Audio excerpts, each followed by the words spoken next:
সালাফিয়া বাংলাদেশ হযরতকে তার গুরুত্বপূর্ণ আলোচনা করার জন্য সবিনয় অনুরোধ জানাচ্ছি।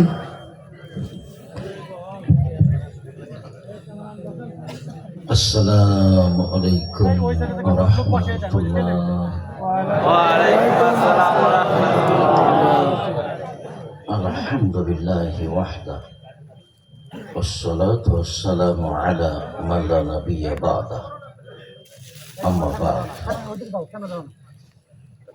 আউযু বিল্লাহি মিনাশ শাইতানির রাজীম।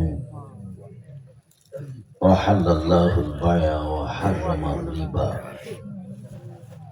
عن جابر رضي الله تعالى عنه قال قال رسول الله صلى الله عليه وسلم ولعن رسول الله صلى الله عليه وسلم أكل الربا وموكله وكاتبه وشاهديه وقالهم سواء رواه মুসলিম। সম্মানিত দ্বীনি বৈঠকের মুসলিম ভাই ও বোন, প্রশংসা আল্লাহর জন্য, শান্তি অবতীর্ণ হোক আল্লাহ রাসূলের উপর সাল্লাল্লাহু আলাইহি ওয়াসাল্লাম। আজকের দিনই বৈঠকে সংক্ষিপ্ত সময়ে বক্তব্যের বিষয় সুদ ও ঘুষ।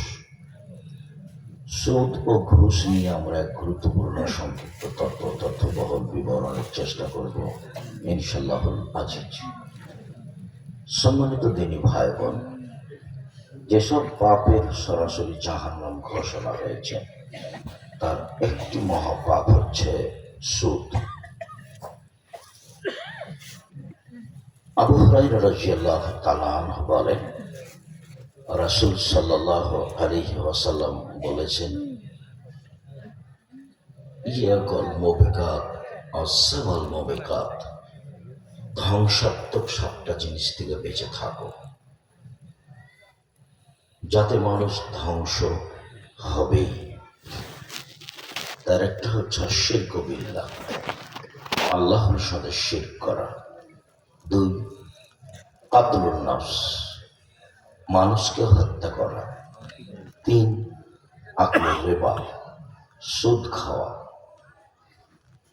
4, আকলু মালিল ইয়াতীম, এতিমের সম্পদ অন্যায়ভাবে খাওয়া।